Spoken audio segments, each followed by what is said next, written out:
ब्रह्मानन्दं परमसुखदं केवलं ज्ञानमूर्तिं द्वन्द्वातीतं गगनसदृशं तत्त्वमस्यादिलक्ष्यम् एकं नित्यं विमलं अचलं सर्वदी साक्ष्यभूतं भावातीतं त्रिगुणरहितं सद्गुरुं तं नमामि सद्गुरु शान्तं सच्चिदानन्दविग्रहं पूर्णब्रह्मपरानन्दैशं मालन्निवल्लभं सद्गुरु सच्चिदानन्दं केवलं करुणाकरं ज्ञानयोगीश्वरं वन्दे ज्ञानदेवा पुनः अलङ्कापुरी पुण्यभूमि पवित्रा तिथे नानतो ज्ञानराजा सुपात्र तया आठविता घडे पुण्यराशी नमस्कार माझा सद्गुरु ज्ञानेश्वराशी.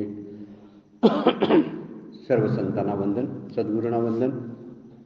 आपण सर्वांना वंदन करून आजच्या सेवेला सुरुवात. कालच्या चिंतनामध्ये आपण श्लोक क्रमांक 26 आणि 25 एकत्रितपणानं याचा विचार चालू होता. श्लोकाला आपण सुरुवात केलेली आहे. यो अंत सुखो अंतरा रामस तथा अंतर्ज्योतिरेवच सयोगी ब्रह्मनिर्वाणम ब्रह्मभूतोऽधिगच्छति लभन्ते ब्रह्मनिर्वाणम ऋषया क्षीणकल्मषाः छिन्नद्वेधा यतात्मान सर्वभूतहिते रतः. 2 श्लोक आहेत.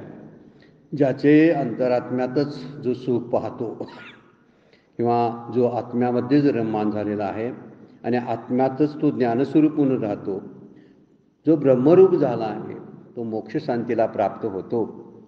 आणि ज्याची सर्व पापं क्षीण झालेले आहेत, संशय संपलेला आहे, चित्ताचा आणि इंद्रियांचा निग्रह झालेला आहे किंवा भूतमात्राच्या हिताशी जो तत्पर आहे असा ब्रह्मव्यक्त पुरुष शांती प्राप्त करून घेतो.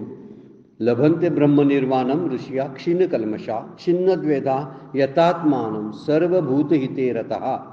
सर्व भूतमात्राच्या कल्याणाचा सतत विचार करणारा, ज्याचे संशय संपूर्ण नष्ट झालेले आहेत आणि ज्याचा इंद्रियावरती अंतःकरणावरती ज्याचा ताबा आहे, असा हा जो एक विवेकशील पुरुष जो आहे तो शांतीला प्राप्त होतो.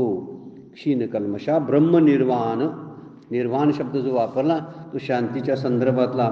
आणि पहिला 24 नंबरचा श्लोक जो आहे, यो अंत सुखो अंतरा राम सतांतर्ज्योतिरेवच या सयोगी ब्रह्मनिर्वाणम ब्रह्मभूतो अधिगच्छति. म्हणजे ज्या आतल्या आत जो आपल्या आत्म्यामध्ये सुख पाहत असतो, जो आत्मस्वरूपामध्ये सतत रममान असतो आणि आत्मस्वरूपामध्ये ज्ञानस्वरूप झालेला असतो, तो ब्रह्मरूप झालेला मोक्ष शांतीला प्राप्त होतो. इथं अंतरात्म्यातलं सुख शब्द वापरलेला आहे, आत्म्यात रमण शब्द वापरलेला आहे आणि तिसरी गोष्ट आहे ज्ञानस्वरूप होणं आहे. याचा अर्थ परमात्म्याची जी सच्चिद आनंद रूप जे लक्षण सांगितलेलं आहे त्या लक्षणाचा विचार यामध्ये केलेला आहे. जे आत्मा किंवा परमात्मा जो आहे तो सदरूप आहे, चिदरूप आहे आणि आनंदरूप आहे. आणि म्हणूनच असा सदरूप असलेला सतत आत्म्यामध्ये रमान नसतो. असा जो चिदरूप आहे तो आत्म्यामध्ये ज्ञानस्वरूप झालेला आहे. आणि जो आनंदरूप आहे तो अंतरात्म्यामध्ये सुख पाहतो, सुख शोधतो. म्हणजे त्याचं सुख हे बाहेर नाही तर अंतरात्म्यामध्ये आहे. तो आत्म्यातच रममान आहे आणि अंतरात्म्यातच अप्रोक्ष ज्ञानस्वरूप आहे. तो म्हणजे ज्ञानस्वरूपता, सदरूपता आणि चिद्रूपता, ज्ञानस्वरूपता, आनंदरूपता आणि दुसरी सदरूपता, या तिन्ही लक्षणांनी युक्त असलेला हा तत्ववेत्ता आहे. ही सगळी लक्षणं जी आहेत ही लक्षणं परमात्म्याला जुळणारे आहेत. आणि म्हणून असा हा ब्रह्मविद झालेला जो पुरुष आहे त्याची पापं क्षीणकल्मषा म्हणजे पापं नष्ट झालेले असतात, पुण्यही नष्ट झालेले असतात, संशय तुटलेला असतो. त्यामुळंच त्यांचा चित्ताचा निग्रह स्वतंत्रपणे करावा अशी त्यांना गरजच पडत नाही. त्यांना चित्ताचा आणि इंद्रियांचा निग्रह करावा लागत नाही, तर इंद्रिय आहे तशी वर्तन करत असतात. दुसरी महत्त्वाची गोष्ट, सर्वभूतहिते रतः असा शब्द एक 25व्या श्लोकामध्ये वापरलेला आहे. सर्व भूतमात्राच्या कल्याणाचा सतत विचार करणारा तो असतो. काय करतो तो कर्म करत नाही असं नाही, कर्म करतो पण सर्व भूतमात्रासाठी कर्म करतो.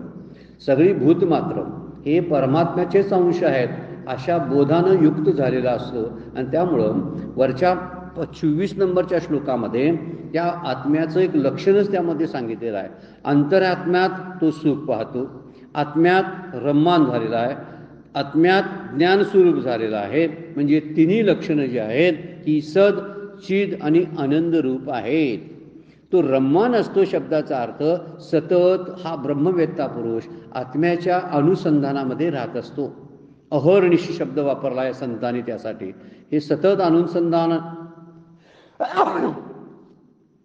किंवा ही अखंडता सांभाळणं जे आहे हे संतांनी आपल्याला सांगितलेलं आहे. आणि त्याचंच वर्णन या श्लोकामध्ये आपल्याला बघायला मिळतं की तो सतत आत्म्यामध्ये रममान झालेला असतो, आत्मस्वरूपामध्ये सुख पाहतो. आणि तिसरी गोष्ट, आत्म्यातच तो ज्ञानस्वरूप झालेला आहे. अशी सच्चित आणि आनंदरूपता तो सतत भोगत असतो. हेच त्यामुळं त्याची पापं क्षीण झालेली असतात, संशय तुटलेले असतात.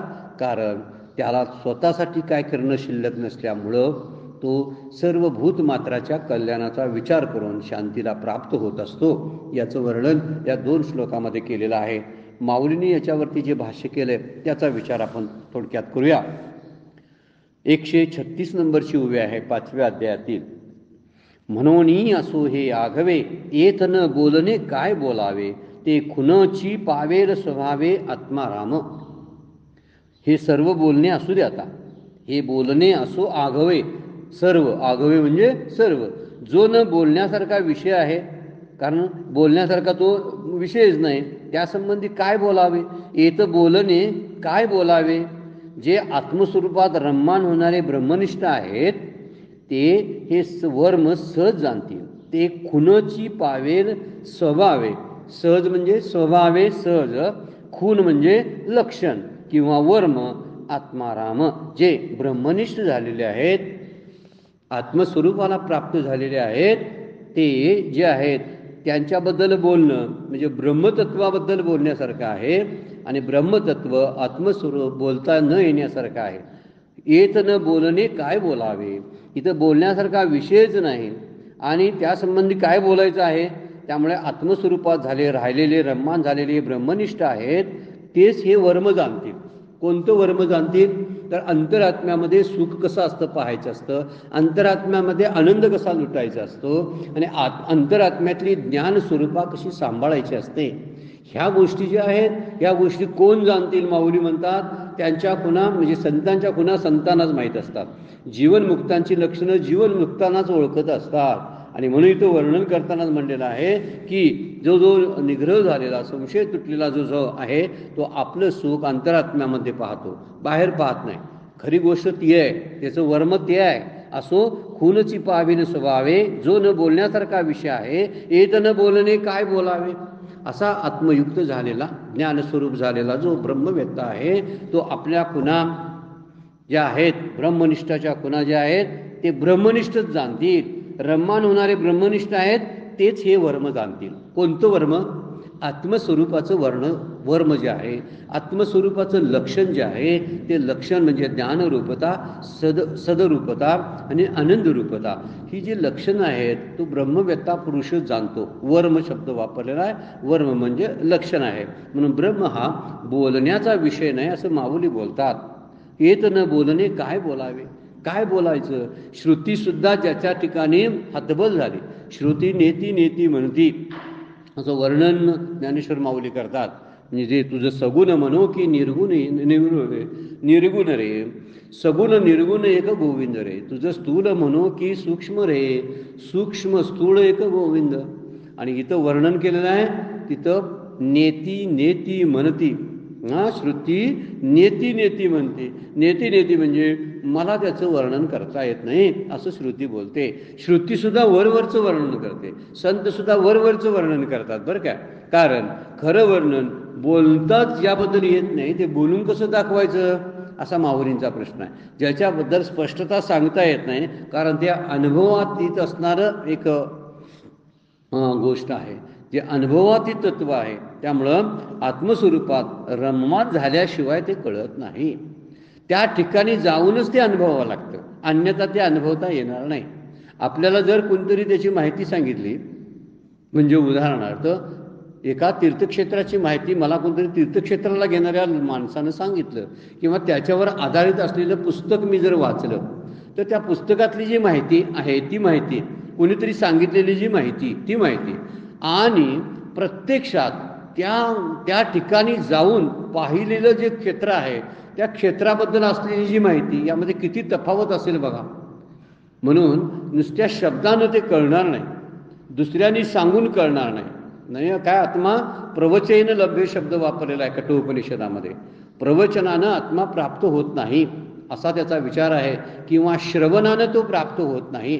म्हणजे ऐकण्याच्या आणि बोलण्याच्या पलीकडं असणारं, शब्दाच्या पलीकडं असणारं ते तत्व आहे, ते शब्दानं पकडता येणार नाही. आणि म्हणून बोलायचं असतील तर शब्दानं बोलावं लागतं. म्हणून इथं माऊली बोलतात, ते तर न बोलणे काय बोलावे, त्याच्याबद्दल काय बोलावं, ही खून कुणाला कळेल. हे वर्म जर जाणायचं असेल तर तो फक्त एकमेव ब्रह्मनिष्ठ पुरुषच जाणू शकेल की ते वर्म परमात्म्याचं काय आहे, किंवा एका जीवनमुक्ताचं काय लक्षण आहे, जीवनमुक्त कोणत्या अवस्थेमध्ये राहतो, तो एखादा जीवनमुक्तच बोलू शकतो, कारण तिथं बोलता येत नाही. म्हणून सगळे आत्तापर्यंतचे ग्रंथ जे आहेत की ज्यांनी आत्म्याचं वर्णन शब्दानं केलेलं आहे, सगळ्या ग्रंथांनी शब्दांनी वर्णन केलेलं आहे. कारण अशा जीवनमुक्त आत्मस्वरूपाला आणि आत्म्यात रममान होणारे जे तत्वविद पुरुष जे आहेत त्यांनीच ग्रंथांची रचना केलेली आहे. त्यांनी ज्यांनी अनुभवलं आत्म्यात रमणं काय, आत्म्याची ज्ञानस्वरूपता काय, आत्मा आनंद रूप कसा आहे, याचा अनुभव त्यांनी स्वतः घेतला. पण स्वतः जरी घेतला असला तरी सगळं शब्दात सांगता येत नाही. काही गोष्टी ज्या असतात की आता एखादी गोष्ट आहे, मला काहीतरी खायला एखादा पदार्थ, गोड पदार्थ खायला दिला तर गोड आहे म्हणून आपण सांगू. म्हणजे गोड आहे म्हणजे कशासारखा, तर जास्तीत जास्त म्हणून आपण सांगू साखरेसारखा गोड आहे. आता साखर म्हणजे कशी असते, आता साखर गोड आहे म्हणजे साखरेसारखे गोड म्हणजे कसं गोड, तर आता साखर खाल्ल्याशिवाय कसं कळेल.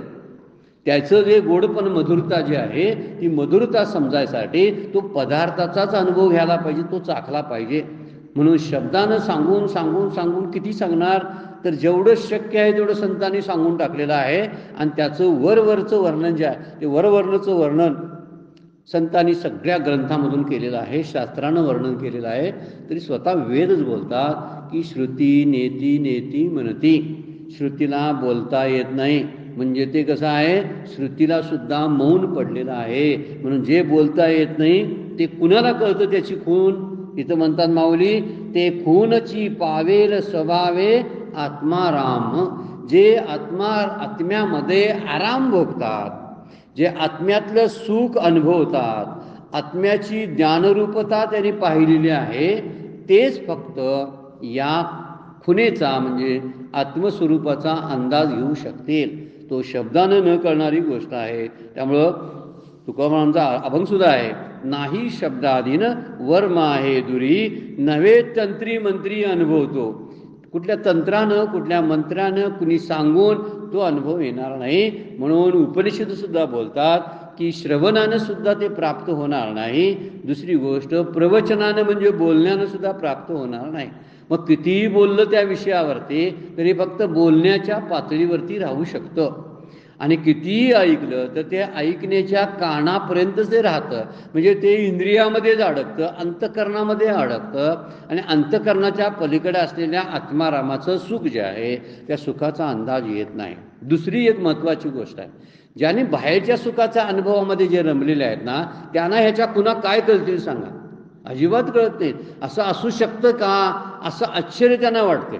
असे आत्मसुखामध्ये रममान असलेले, प्रपंचाच्या सुखाला लाथाडलेले असे ब्रह्मनिष्ठ पुरुष आहेत का, असं सांगणं सुद्धा त्यांना पटत नाही. अशा न पटणाऱ्या लोकांना त्या ब्रह्मसुखाची कल्पना काय येईल बरे, असं माऊलींना विचारायचं. त्यामुळे तिथं काय बोलावं, कारण आत्मारामामध्ये जे रममान झालेले आहेत त्यांनाच त्याच्या खुणा कळत असतात. म्हणजे त्या संतांच्या खुणा संतांनाच माहीत असतात, म्हणजे कसली खून असेल ते. म्हणून तुकाराम महाराज म्हणतात, नाही शब्दाधीन वर्म आहे दुरी, नव्हे तंत्री मंत्री अनुभवतो. तंत्रानं मंत्रानं तो अनुभव येणार नाही.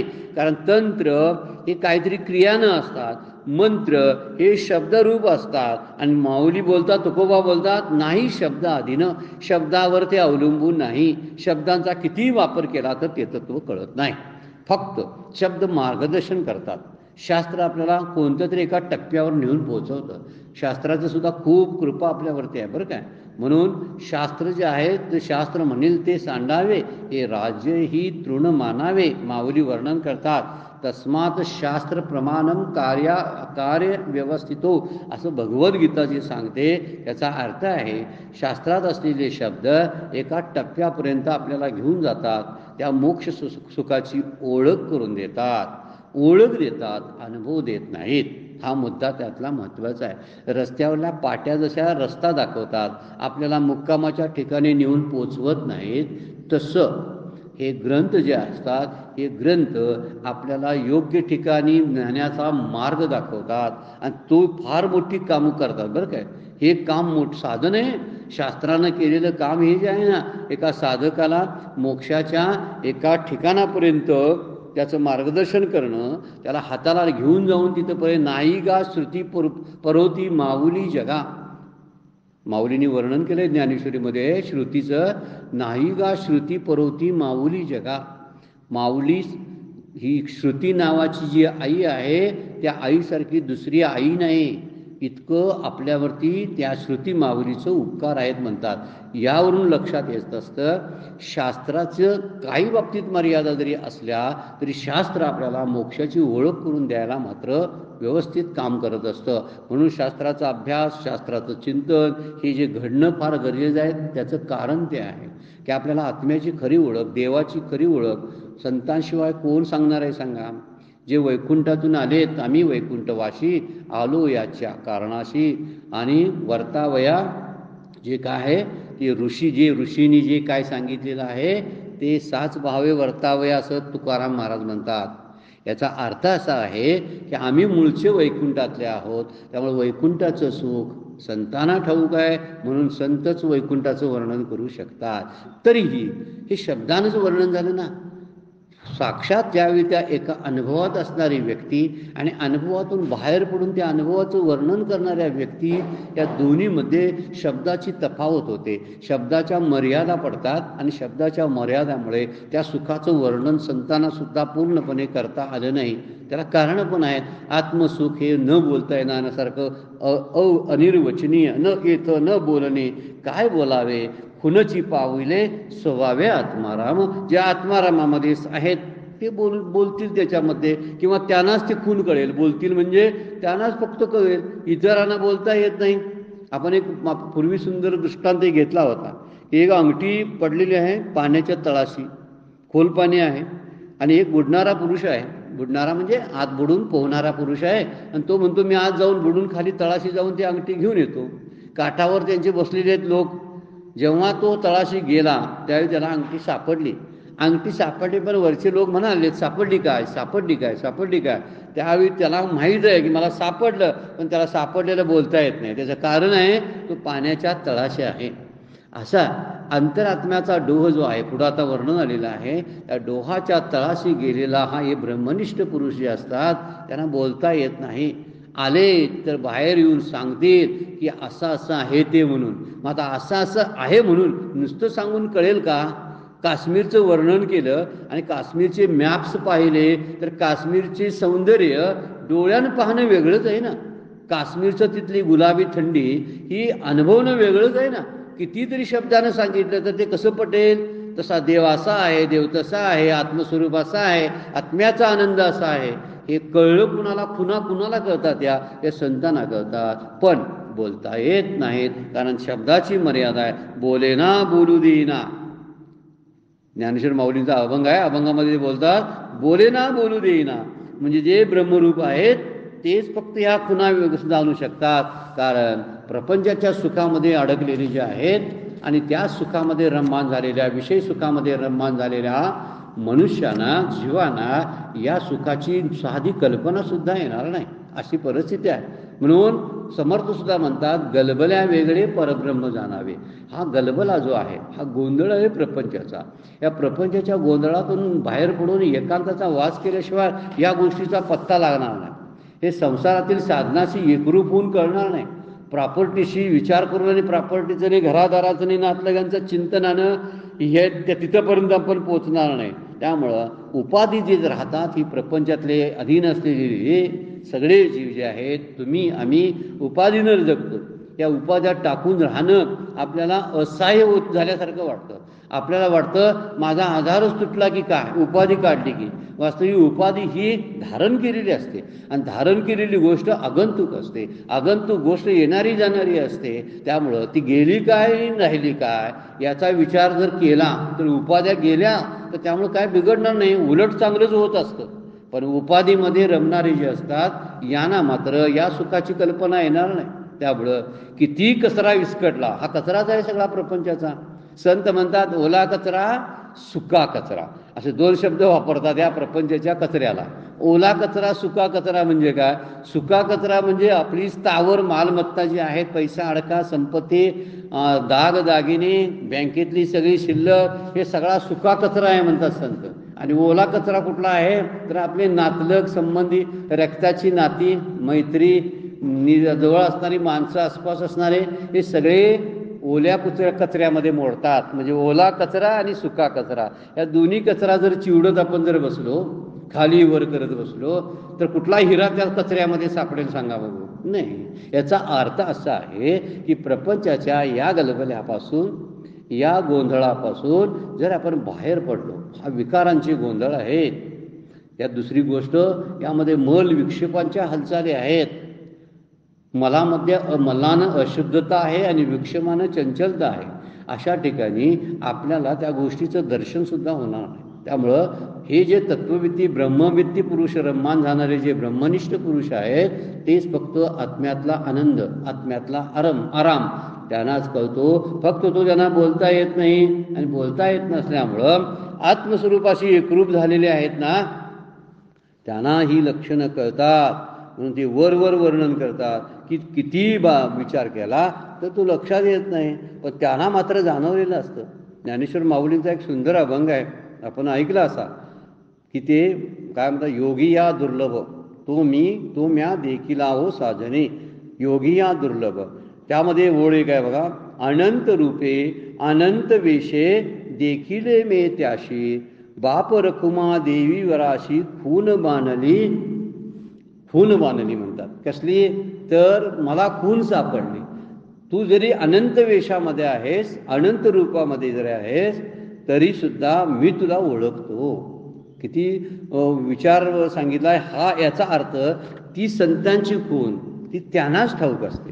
मग कितीही जरी परमात्म्यानं आपले वेश बदलले, किती रूप जरी घेतले आणि किती अवतार घेतले, तरी संत मात्र त्यांना ओळखतात.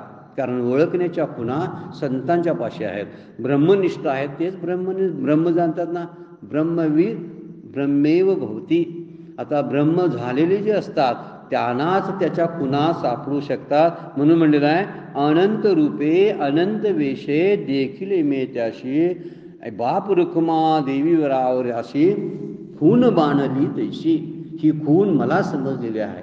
भले तो अनंत रूपामध्ये आहे. एखादा पुरुष नाटकामध्ये किंवा सिनेमामध्ये भूमिका करत असताना सुद्धा त्याचे नातलग मात्र त्याला ओळखताना आपला हा जवळचा कोणता आहे अशा अर्थानंच ओळखत असतात. त्या नाटकामध्ये भूमिका केलेला राजा किंवा प्रधान या अर्थानं ते ओळखत नाहीत त्याला, तर आपला बाबा आहे, भाऊ आहे, मुलगा आहे या अर्थानंच ते ओळखत असतात, त्याच्याकडे पाहत असतात. कारण त्यांना त्याचं खरं स्वरूप कळलेलं असतं. म्हणून हा विचार जर आपण लक्षात घेतला तर आपल्याला हे संतांना बोलता येत नाही, पण बोलता येत नसलं तर त्यांच्या खुणा मात्र त्यांना ठाऊक असतात. आणि हे वर्म जे आहे ते फक्त ब्रह्मनिष्ठाला माहीत असतं. याचं वर्णन माऊली या ओवीमध्ये करतात. 137 नंबरची ओवी, जे ऐशेनी सुखे मातले, आपण पाची आपण गुंतले, ते मी जाणे निखिळ ओतले सामरशे. सामरशे म्हणजे एकरूप झालेले. निखिळ शब्द वापरलाय बघा. निखिळ म्हणजे शुद्ध आणि पर्व म्हणजे ओतले म्हणजे पुतळे. असे पुतळे तयार केले जे आत्मसुखाने माजले आहेत. ऐशेनी सुखे मातले. मातले म्हणजे ते आपल्याच आनंदामध्ये मग्न असतात. जगाची फिकीर करत नाहीत ते. किंवा जगाला किंमत पण देत नाहीत. आणि जगाला किंमत देत नसल्यामुळं कदाचित जगाला ते अहंकारी दिसू शकतात. बाहेरून बघायला गेलं हा कुणाला किंमत देत नाही याचा अर्थ त्यानं जगाला ओळखलेलं असतं आणि म्हणून तो जगाला किंमत देत नाही. दुसरी गोष्ट, ज्याला आत्मसुखाची प्राप्ती झालेली असते तो आपल्या सुखामध्ये रममान असतो. जगाच्या सुखाशी त्याचं देणं घेणंच काय संपलेलं असतं ना. आणि त्यामुळं ऐशेनी सुखे मातले आपण पाची आपण गुंतले, म्हणजे आपणच आपल्या स्वरूपात स्थिर झालेले असतात. बाहेर स्थिर होत नाही. बाहेर स्थिर व्हायला जागाच नाही ना. बाहेर स्थिर होताच येत नाही. आपण जर गाडीत बसलो, कुठल्या तरी ट्रेनमध्ये बसलो, बसमध्ये बसलो आणि मला न हलता जर मी बसायचं आहे असा कितीही प्रयत्न केला, असा बुद्धीचा निश्चय जरी झाला, अशी शपथ जरी घेतली मी हलणार नाही अशी, तरी सुद्धा त्याला हलावंच लागतं. कारण तो ट्रेनमध्ये बसलेला आहे किंवा बसमध्ये बसलेला आहे. त्याचा दोष नाही आहे. जे हलतं त्यात तो बसलेला आहे म्हणून तो हलतो आणि तो हलण्याची जाणीव होते. तो जेव्हा बसमधून ट्रेनमधून खाली उतरेल आणि एका आसनावरती खुर्चीमध्ये किंवा कुठंतरी स्थिर होईल त्यावेळी त्याला स्थिरपणाचा अनुभव येईल. हे स्थिर बसणं म्हणजे आत्मसुखात रममाण होणं आहे. आणि बसमध्ये किंवा ट्रेनमध्ये बसून प्रवास करत असताना न हलण्याचा प्रयत्न करून सुद्धा हलत राहणं हे प्रपंचाचं स्वरूप आहे. आपण प्रपंचामध्ये फिरतो, वावरतो, प्रपंचाचा विचार करतो, त्यातच रममान झालेला आहे. विषयातली सुख शोधत आहेत. तर सगळा प्रपंच जर डळमळीत असेल तर स्थिर असलेल्या तत्वाचा कसा अनुभव येईल हा मुद्दा संत आपल्याला सांगतात. मग हे सुखानं मातले म्हणतात. आणि आपण पाची आपण गुंतले. ह्या गुंतायला त्यांना दुसरा शब्द काय जगातली गोष्ट कुठली लागत नाही किंवा जगात ते गुंततच नाही. जगाशी त्यांचं देणं घेणं फार कमी झालेलं असतं. फक्त पोट भरण्यापुरतं त्यांचं देणं घेणं चालू असतो. त्यांचा व्यवहार जो चालू असतो ना तो पोटापुरता व्यवहार चालू असतो. अन्य कशाचीही ते कशाबद्दलही सुद्धा बेदखल असतात. म्हणून मातले शब्द जो वापरला ना, मातले म्हणजे त्यांना खरा प्रकारचा आनंद झालेला आहे. हे मातले शब्दाचं वर्णन आपल्याला नारद भक्तिसूत्रामध्ये आहे बघा. यज्ञात्मा मत्तो भोवती स्तब्धो भोवती आत्मा रामो भोवती. मत्तो भोवती शब्द वापरलेला आहे. माजलेले असतात, ते मस्त असतात, मस्तीत असतात. आपल्या ही मस्ती जी असते ना ही आत्मारामाच्या आनंदातली रममान होण्याची मस्ती असते. त्याच ज्ञानामध्ये पोहणं असतं. आत्म्याच्या ज्ञानामध्ये पोहणं असतं आणि आत्म्याच्या आनंदामध्ये डुंबणं असतं. आणि हे डुबणं जे असतं ना ते डुबणं त्यांनाच माहीत असतं. तुकाराम महाराजांना सुचलेल्या ओळी ह्या त्यांच्या आत्मस्वरूपाच्या अनुभवातून बाहेर पडलेलं ते आविष्कार आहे. कोणत्या ओळी? आनंदाचे डोही आनंद तरंग, आनंदची अंग आनंदची. किती सुंदर वर्णन केलेलं आहे बघा. की ते इतके शब्द आनंद आनंद आनंद शब्द जो वापरलेला आहे ना तो आत्म्या संदर्भात वापरलेला आहे. मग आत्म्यामध्ये रममान होणं म्हणजे आनंदाचं डोह आहे त्यामध्ये पोहत राहणं. आनंदाचं अंग आनंदचे, आनंदाचे डोही आनंद तरंग. तरंग म्हणजे सुख. ते सुख कसं प्राप्त होईल? आता तरंग म्हणजे सुख आपण आता इथल्या अर्थानं दृष्टांताच्या अर्थानं घ्यायला लागलो बरं का. जे आनंदाचा डोह आहे म्हणजे आत्म्याचं जे मैदान आहे, आत्म्याचा जो प्रांत आहे त्या प्रांतामध्ये जर गेलं तर त्यातले जे तरंग निघतात ना ते तरंग सुद्धा आनंदमयच असतात. याचा अर्थ असा आहे त्यात सुखाची प्राप्ती होत असते कारण सुखाचा डोह आहे. म्हणजे आनंदाचे दोही आनंद तरंग, आनंदाची अंग म्हणजे त्यामध्ये असणारी ही जी ज्ञानरूपता आहे ती त्याचं एक अंग आहे. ते अंग सुद्धा तो अनुभवतो आनंदाची. आणि शेवटी राहायला तो आनंदच असतो.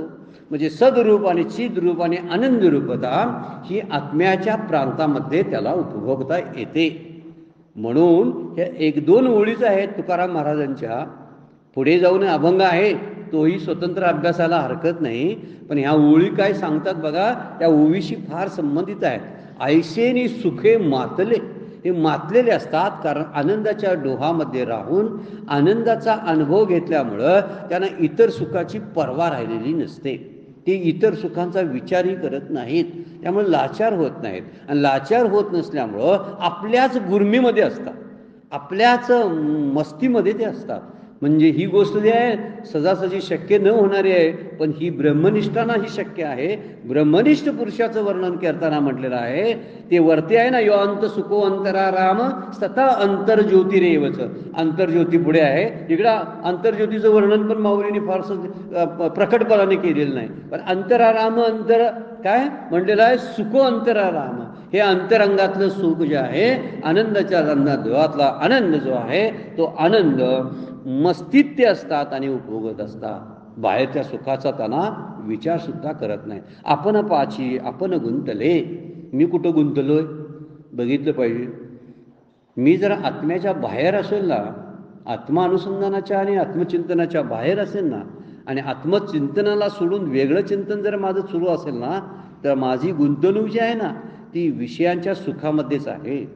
प्रपंचातल्या फुटक्याच्या सुखामध्ये आणि त्या आनंदामध्ये आहे. तो जाणारा येणारा आनंद आहे. त्या आनंदामध्ये मी कचराच हलवायला लागलोय. काय कशासाठी? सुखासाठी. म्हणजे काहीतरी चांगलं सापडेल. मग सापडायला चांगल्या ठिकाणी जायला पाहिजे ना. काय कचऱ्याच्या डस्टबिनमध्ये कधी काय सापडेल असं सुख किंवा चांगली गोष्ट सापडेल का? तिथं दुर्गंधच असणार आहे, तिथं दलदल असणार आहे. आणि त्या अशा ठिकाणी या कचऱ्यामध्ये म्हणजे प्रपंचाच्या आणि विषयाच्या सुखाच्या कचऱ्यामध्ये मी आत्मसुख जर शोधायला गेलो तर ते मला सापडणार नाही. म्हणून माऊली म्हणतात ते गुंतलेले असतात. आपण पाची आपण गुंतले. आपल्यातच आपण स्वरूपामध्ये गुंतलेले असतात. त्यामुळे त्यांना बाहेर पाय काढावा लागत नाही. मागच्या वेळा एक मूवी आपण बघितले, त्यांना बाहेर पाय घालावा लागत नाही. ज्याने विषय सुखाकडे दुर्लक्ष केलेलं आहे आणि आत्मसुखामध्ये जे रमतात ना, त्यांना बाहेर यावंच लागत नाही, यावंसं वाटत नाही. काय म्हणतात ते तुकोबांचा अभंग आहे की मला आता त्याची लाचावले मन लागलीशी गोडी, ते जीवे न सोडी ऐशी झाले. आता माझं मन लाचावलंय त्या सुखाला आणि त्यामुळं मला त्या सुखाच्या पलीकडं असणारं त्या सुखाच्या पलीकडं काही नाहीच याची मला जाणीव झालेली आहे. त्यामुळे हे सुख जे आहे, हे प्रपंचातलं आणि विषयातलं सुख जे आहे, या सुखामध्ये आपण गुंतलोय म्हणून आपल्यात आपली गुंतवणूक राहिलेली आहे. आपली गुंतवणूक जगामध्ये आहे आणि ह्यांची गुंतवणूक आत्म्यामध्ये आहे. आपण पाची आपण गुंतले. किती सुंदर ओळी आणि शब्द टाकलेत माऊलीने बघा. आपल्यामध्येच आपण गुंतलेले आहेत. आम्ही आम्हाला सोडून दुसऱ्यामध्ये गुंतलेलो आहोत. त्यामुळे दुसऱ्यांचे विकार, दुसऱ्यांचे काय असतील ते सगळ्या भानगडी माझ्या अंगावरती पडायला लागलेले आहे. त्यामुळे त्यातून जर सुटायचं असेल तर तिथून पाय बाहेर काढावा आणि आत्म्याच्या प्रांतामध्ये प्रवेश करावा. तिथं आत्म्यातला आराम, त्यातला आत्म्यातलं सुख आणि आत्म्यातली ज्ञानरूपता अनुभवता येते असं वर्णन केलेलं आहे. म्हणून ते म्हणतात ते मी जाणे निखिल ओतले सामरसे. ते ब्रह्मक्याचे ओतलेले संपूर्ण पुतळे आहेत असे मी समजतो. ज्ञानेश्वर माऊली बोलतात मी काय समजतो? भगवंत म्हणतात ते मी जाणे निखिल ओतळे सामरसे.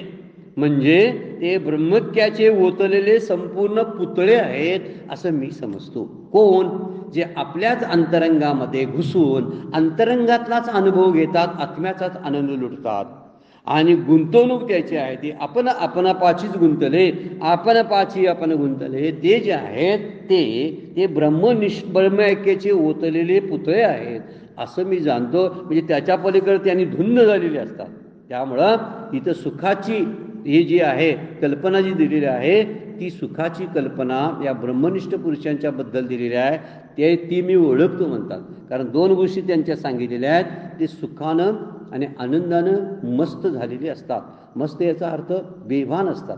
त्यांना जगाचं भान उरलेलं नसतं. आणि दुसरी गोष्ट ते आपलं सुख जे आहे ते सुख आपणच आपल्या स्वरूपात झालेले असतात. त्या सुखाची सुखरूप ते झालेले असतात. ते सुख शोधायला जात नाहीत तर सुखरूप झालेले असतात. त्यामुळे आपणापाची आपण गुंतले असा शब्दप्रयोग माऊली वापरतात. इथं वर्णन केलेलं आहे की सुखाची इच्छा जी आहे ना, ती सुखाची इच्छा हेच मुळात दुःखाचं कारण आहे. आपली इच्छा आहे ना, ती इच्छाच दुःखाला जन्म घालते. त्यामुळे यांच्या इच्छा संपलेल्या आहेत. यांच्या इच्छा संपल्यात. त्यामुळं सुखाचा सगळ्या सुखाची प्राप्ती, सर्व सुखाची प्राप्ती झाल्यामुळं इतर फुटकं सुखाची इच्छाच राहिलेली नाही. आणि इथं शास्त्र तरी सांगतं की सुखाची इच्छा होणं हेच दुःखाचं कारण आहे. म्हणून म्हटलेलं आहे, दुसऱ्या अध्यायात सुद्धा म्हटलेलं आहे दुःखेश्व अनुद्विग्न म्हणा. सुखेषु विगत स्पृहा, सुखाची इच्छा सुद्धा संपणं हेच स्थिर बुद्धी झालेल्याचं लक्षण आहे, स्थितप्रज्ञाचं लक्षण आहे. कुणाचं? दुःखानं अनुद्विग्न होणं ही गोष्ट बाजू आहेच. उद्विग्न न होणं काहींना टाळता येतं, दुःख झालं की उद्विग्नता टाळता येते, पण सुखाची स्पृहा मात्र जात नाही. पण ज्याची सुखाची स्पृहा सुद्धा गेलेली आहे ना, या विषय सुखाची स्पृहा, त्यांना या सर्व सुखामध्ये किंवा सर्व सुखामध्ये सुखरूपतेमध्ये ते आनंद शोधत असतात. म्हणून सुख आहे, सुखेषु विगत स्पृहा शब्द काढलेला आहे. म्हणजे सुख का कळत नाही? सर्व उणीवा भरून काढत नाही. कुठल्याही विषयातलं सुख घ्या, त्यामध्ये उणीव असते. म्हणून सुखाची इच्छा दुःखाचं कारण हे अंडरलाईन करण्यासारखं वाक्य आहे, त्याच्यावर चिंतन करण्यासारखं वाक्य आहे. खरंच सुखाची इच्छा झाली की दुःखाला कारण होते का? आपण तपासलं पाहिजे आपल्या रोजच्या अनुभवामध्ये, प्रपंचामध्ये. खरंच तसं आहे. कारण कुठल्याही सुखाची इच्छा जरी झाली, ते सुख जरी विषयाचं प्राप्त झालं, तरी त्या प्रत्येक सुखामध्ये, विषय सुखामध्ये उणीव राहूनच जाते. आणि उणीव जी राहते ना, त्यामुळं त्यातला कमतरतापणा जो असतो तो बोचत राहतोच त्या जीवाला. मला अजून एवढं नाही, अजून एवढं पाहिजे होतं, म्हणजे दुःख झालं ना. मी सुखाची इच्छा केल्यामुळं दुःखच झालं. म्हणून म्हटलेलं आहे की सुख म्हणता, सुख म्हणता हे दुःख ठाकून आले, भोजन सकळ गेले, चित्त दुष्टित झाले. सुख म्हणता हे दुःख ठाकून आले, असं समर्थ जे आपल्या मनोबोधामध्ये बोलतात, त्याचं कारण हेच आहे की सुखाची इच्छा हेच दुःखाचं मूळ कारण आहे. जर सुखाची इच्छा संपली तर दुःखाला आपल्याला दुःख आपल्याजवळ थांबणार सुद्धा नाही, येणार पण नाही. कारण सुखच दुःखाला घेऊन येतं. विषय सुख हे येताना दुःखाला घेऊन येतं, एकटं येत नाही. मागच्या वेळा पण त्याच्यावरती चिंतन खूप झालेलं आहे. कारण सर्व सुखामध्ये सुद्धा, या विषय सुखामध्ये सुद्धा की उणीवा सगळ्या राहतातच शिल्लक. दुसरी एक गोष्ट बघा, या सुखाची अभिलाषा ठेवल्यामुळं ते जर मिळालं नाही तर अपेक्षाभंगाचं दुःखच होतं ना. म्हणून हे वाक्य बघा महत्वाचं आहे की सुखाची इच्छा हे दुःखाचं कारण आहे. वाक्य पुन्हा पुन्हा विचारात घेण्यासारखं आहे. ज्यावेळी मला विषयातल्या सुखाची इच्छा होते त्यावेळी मी दुःखानंच बोलवत असतो. हे रोजचं उदाहरण आहे. समजा ते सुख मिळालं तरी सुद्धा उणीवेमुळं आणि ते जाणार म्हणून त्याचं थोडंसं शल्य उरलेलंच असतं. आणि दुसरी गोष्ट, समजा ते सुख मिळालं नाही तर माझा अपेक्षाभंग झाला, प्रयत्न वाया गेला, कष्ट वाया गेले असं वाटत असतं, त्याचं दुःख होतंय. म्हणजे काय? सुखाची स्पृहा हेच दुःखाचं मूळ कारण आहे. म्हणूनच भगवद्गीता आपल्याला सांगते, सुखेषु विगत स्पृहा.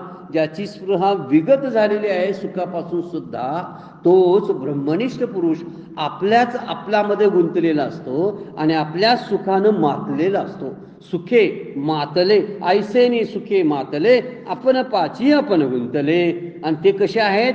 साम्यरसे असे ब्रह्माक्याचे ओतलेले संपूर्ण पुतळे आहेत असं मी जाणतो, असं भगवंत बोलतात. आणि म्हणून म्हणलेलं आहे की कुठल्याही सुखामधून, विषय सुखामधून ही पूर्णत्व आपल्याला प्राप्त होत नाही. म्हणून पूर्णत्व व्हायसाठी आत्मसुखाचीच इच्छा केली पाहिजे. बरं, त्याची इच्छा बी करायला लागत नाही, आणखीन चूक करतो आपण. आत्मलाभाची इच्छा करणं म्हणजे आपलीच आपण इच्छा केल्यासारखी आहे, आपल्या जवळच आहे. मग इच्छा कशाची करायची? हा एक आहे. म्हणून आत्मज्ञानी जे असतात ते स्वतःच्या सुखामध्ये धुंद झालेले असतात. मत्तो भोवती स्तब्धो भोवती असं वर्णन केलेलं आहे. गोरोबा काकांचा एक फार सुंदर अभंग आहे बरं का, गोरा कुंभारांचा. ते बोलतात, कवन स्तुती करू कवनिया वाचा, ओग संकल्पाचा गिळला चित्ते. आता कुणाची स्तुती मी करू या वाचेनं? कारण माझ्या आतले संकल्प जे आहे ते संकल्प सगळे चित्तानं माझ्या गिळून टाकलेले आहेत. मन हे झाले मुके, मन हे झाले मुके, अनुभवाचे सुखे हेलावले.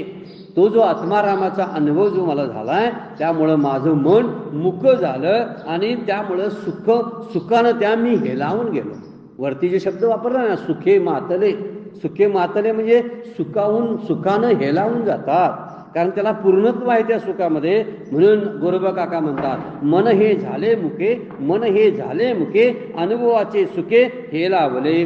दृष्टीचे देखणे परतले मागुती. आता काय बघायचं, दृष्टी जे पाहत होती ना ते पाहणं सुद्धा संपलेलं आहे. दृष्टीचे देखणे परतले मागुते, जे जे आकर्षित करणारं जे होतं त्यावरून माझी दृष्टी आता पाठीमागं आलेली आहे. जग पाहायची इच्छाच राहिली नाही, पुरेपुरे आता प्रपंच पाहणे अशी वृत्ती तयार झाली. ते म्हणतात दृष्टीचे देखणे परतले मागुती, राहिली निवांती नेत्रपाती. अखंड ध्यानात बुडलेल्याची अवस्था गोरा कुंभारांनी या अभंगामधून वर्णन केलेलं आहे. ते काय म्हणतात, राहिली निवांती नेत्रपाती. ज्या आपण नामाला किंवा ध्यानाला बसतो ना अशी नेत्रपाती म्हणजे जो उघडझाप सुद्धा नाही आहेत ना, डोळ्याची उघडझाप जी आहे, डोळ्याचं झाकणं उघडणं जे आहे, दृष्टीचं पाहणं जे आहे ते पाहणं संपलेलं आहे. कारण डोळा काय पाहिल, जो आत जो पाहणार आहे तो त्याला साहेब करत नाही ना, तोच आत निवांत झाला. मग आत निवांत झालेला डोळ्याला त्याची एनर्जी कशी पुरवेल सांगा बघू. त्यामुळे डोळ्याचं पाहणं संपलं, परंतु दृष्टी आता माघारी वळली आणि माघारी वळून आत्मस्वरूपाच्या ठिकाणी स्थिर झाली आणि आत्म्यातलं सुख ते भोगायला लागलेले आहे. दृष्टीचे देखणे परतले मागुती, राहिली निवांती नेत्रपाती. मने गोरा कुंभार मौन्य सुख घ्यावे, जीवे ओवळावे नामयाशी. मौन्य सुख घ्यावे, मौनातच, नाही काय बोलता. कारण बोलायला लागलं तरी विकार निर्माण होतात. बोलल्यामुळं ते डळमळतं, हलतं, थोडंसं इकडं तिकडं होतं. तर ते होऊ नये म्हणून शांतच राहावं लागतं. म्हणून मौने सुख घ्यावे शब्द वापरलेला आहे. आता कुणाची स्तुती करू आणि कुणा आता माझी वाचा आणि संकल्पात सगळं गिळलेलं आहे आणि म्हणून मन मुक्क झालेलं आहे. कारण दृष्टीचं देखणं जे आहे ते आकर्षित करणाऱ्या कुठल्याही गोष्टी आता राहिलेल्या नाहीत. त्यामुळं आता प्रपंचाकडं पाहणं संपलं आणि आत्मारामाकडं पाहण्यामुळं त्यामध्येच मी रम झाला आहे. आणि म्हणून म्हणलेलं आहे, तुकोबा सुद्धा बोलावा विठ्ठल पाहावा विठ्ठल या अभंगामध्ये बघायला म्हणतात बघा. येणे सुखे मन, येणे सुखे मन झाले हवं बरी, परत माघारी येत नाही. आता ही दृष्टी जशी गोरोबा काका म्हणतात ना, माझी दृष्टी परतुरी मागुती येत नाही, कारण येतच नाही, पुढे गेली. दृष्टीचे देखणे परतले मागुते म्हणतात ते, म्हणजे दृष्टी गेली बघायला पण तिथं काय नाहीये समजल्यावर पाठीमागं आली आणि आत्मसुखामध्ये रममान झाली. आता हिथं काय म्हणतात बघा तुकाराम महाराज. तुकाराम महाराज म्हणतात की सुखे येणे सुखे मन झाले हवबरी, माझं मन सुखावणं इतकं हे लावलं की ते त्या आत्मस्वरूपाच्या ठिकाणी स्थिर झाल्यामुळं परत माघारी येत नाही. परत यायचं जे आहे ते परत येणं त्याचं थांबलेलं आहे. त्यामुळं वृत्तीज्ञान जे आहे ते वृत्तीज्ञान मावळल्यानंतरची लक्षणं आहेत. वृत्तीज्ञान हे अंतःकरणात खळबळ माजवतं. म्हणून तुकाराम महाराज म्हणतात, तुका म्हणे मग नये वृत्तीवरी, सुखाची शेजारी पहुडेनं. आता मला सुखाचा शेजार प्राप्त झालेला आहे आणि म्हणून मी या सुखातून बाहेर यायला माझी इच्छा नाही, परतून माघारी येत नाही म्हणतात. मला परत यायचं नाही त्या सुखातून, त्या सुखाच्या डोहामध्ये मला रममान व्हायचा आहे. आणि माऊली या ओळीमध्ये तेच बोलतात, काय म्हणतात, जे ऐशेनी सुखे मातले, आपण पाची आपण गुंतले, ते मी जाणे निखिळ ओतले सामरसे. दोन ओव्याचा विचार 136 आणि 137 नंबरच्या ओव्यांचा विचार आपण केलेला आहे. आता दोन ह्या ओव्याचं चिंतन आपणही करावं. आजची सेवा सद्गुरूंच्या चरणी, भगवान ज्ञानेश्वरांच्या चरणी अर्पण करून विराम घेऊया. पुंडलिक वरदा हरी विठ्ठल श्री ज्ञानदेव तुकाराम.